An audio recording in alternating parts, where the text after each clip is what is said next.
Bordeaux a connu une transformation que tout le monde se plaît à saluer depuis une vingtaine d'années, mais Bordeaux a encore de l'ambition parce que ça n'est pas encore tout à fait une métropole de rang européen. Il y a peu d'ailleurs de villes françaises qui sont des métropoles européennes, peut-être Marseille et Lyon. Nous avons l'ambition de rejoindre ce peloton de tête parce que nous sommes en compétition, bien sûr, avec toutes ces grandes métropoles. Nous avons la chance d'avoir de vastes espaces urbanisables et nous avons plusieurs projets de quartiers nouveaux, en particulier autour de la gare, lorsque la ligne à grande vitesse va nous mettre à 2 heures de Paris en 2017. Pour accompagner cette croissance démographique, il faut évidemment attirer des entreprises à partir des pôles que j'ai indiqués. Nous sommes en train de lancer une opération d'intérêt métropolitain sur l'aéroport de Bordeaux. C'est le pôle aéronautique et spatial.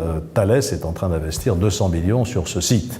Et puis, je le répète, nous avons le projet de centre d'affaires autour de la gare, à 2 heures de Paris, avec 2 nouveaux quartiers, un nouveau pont. Vous voyez que là, nous accompagnons le développement démographique par un développement économique. Econnews, toujours en direct de Bordeaux. Alors nous nous sommes déplacés, nous étions à l'hôtel de ville avec le maire et maintenant nous sommes place de la Bourse. Vous la voyez, cette place de la Bourse. Cette place de la Bourse qui en fait ouvre tout le côté plus ancien de Bordeaux, ce côté 18e. C'est là où Bordeaux s'est développé pendant plusieurs centaines d'années. Mais aujourd'hui, Bordeaux se développe d'une autre manière. Et c'est ce côté-là qui nous intéresse aujourd'hui. C'est le développement économique de Bordeaux. Bordeaux maintenant se tourne vers l'autre côté, c'est-à-dire le côté rive gauche.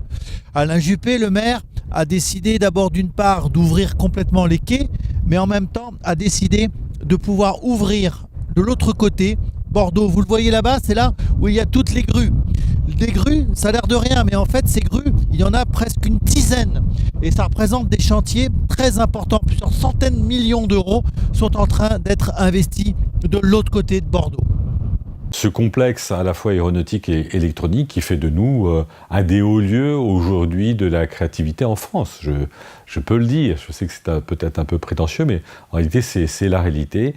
Mérignac aujourd'hui est un grand centre de création économique. Il faut souligner que Thales, c'est pas simplement une production qui est tout à fait considérable, une intelligence qui va être tout à fait majeure dans le développement économique, c'est aussi un nouveau concept. C'est-à-dire qu'il ne faut pas utiliser l'ancien concept d'usine, mais il faut parler de campus. Et Thales, si vous pouviez voir une carte, cela vous sauterait aux yeux. C'est à la fois un ensemble de bâtiments, mais construit dans un environnement tout à fait de qualité, avec cette idée qu'au fond, on est intelligent quand on se rencontre et quand on discute. Et on continuera, d'après nos projections, à créer plus de 1000 emplois par an, à la fois parce que nous avons l'aéronautique dont je viens de parler, l'électronique bien entendu, mais aussi parce que nous sommes, en matière commerciale, nous avons le plus grand pôle commercial de l'ancienne région Aquitaine. Je ne connais pas pour la nouvelle, mais il en est peut-être de même pour la nouvelle région. Et puis on a un pôle tertiaire qui est considérable, avec notamment des places fortes en matière de bâtiments et travaux publics et en matière d'assurance. Le rôle d'une puissance publique n'est pas de faire à la place d'eux, chacun le sait, c'est d'essayer d'accompagner, de faciliter, de simplifier la tâche des entreprises et de leurs dirigeants. Ça, on ne peut pas le faire tout seul. Si d'un côté Mérignac facilite, mais qu'une autre collectivité complexifie, ça n'ira pas. Donc on a, je crois, l'intelligence de travailler ensemble, à la fois avec la métropole et son président, à la fois avec la région et son président, avec le département aussi pour ce qui le concerne.